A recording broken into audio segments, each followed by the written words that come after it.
Hi అండి, నమస్తే. Welcome back to our channel. ఈరోజు మనం వంకాయ మసాలా కర్రీ మసాలా నింపకుండా ఈజీగా ఎలా తయారు చేసుకుంటారో చూసేద్దామండి.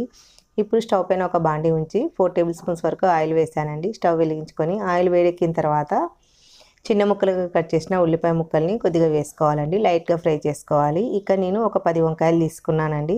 ముందుగానే కట్ చేసి ఉప్పు నీళ్ళలో వేసి ఉంచుకున్నాను. ఇలా కట్ చేసుకోవాలండి. వెనక కాడలు కూడా ఇలా కట్ చేసుకోవాలి. తగినంత ఉప్పు,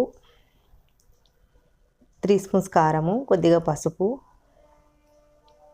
ఒక టమాటో తీసుకొని చిన్న ముక్కలుగా కట్ చేసి వేసుకోవాలండి. అల్లం వెల్లుల్లి పేస్ట్ 2 స్పూన్స్, కొత్తిమీర, కరివేపాకు అన్నిటినీ వేసి బాగా కలిసేలాగా కలిపేసుకోవాలి.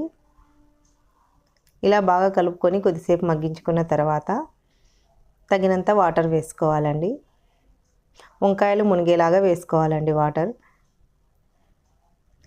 ఇలా ఒకసారి వంకాయ కర్రీ ట్రై చేసి చూడండి. మనం మసాలా నింపి చేసుకున్నట్టుగానే వస్తుంది, చాలా బాగుంటుంది. కొద్దిగా చింతపండు కూడా నానబెట్టి ఉంచుకోవాలి. కొబ్బరి, పల్లీలు, ధనియాల పొడి, యాలకుడ్డలు 2 అవన్నిటినీ మిక్సీ పట్టి ఉంచుకోవాలి. వంకాయ ఇలా ఉడికిన తర్వాత అంతా వేసేసి మళ్ళీ ఒక 5 నిమిషాలు ఉడికించుకోవాలండి. కాడలు కూడా మెత్తగా ఉడికిపోయి ఉండాలి. ఇలా అంతా ఉడికిన తర్వాత మనం ముందుగానే నానబెట్టి ఉంచుకున్న చింతపులుసును కూడా వేసి ఒక 2 మినిట్స్ ఉడికించుకుంటే సరిపోతుందండి. ఆయిల్ పక్కకి తేరినట్టుగా వచ్చేస్తుంది. అప్పుడు వంకాయ మసాలా కర్రీ రెడీ అయిపోయినట్టు.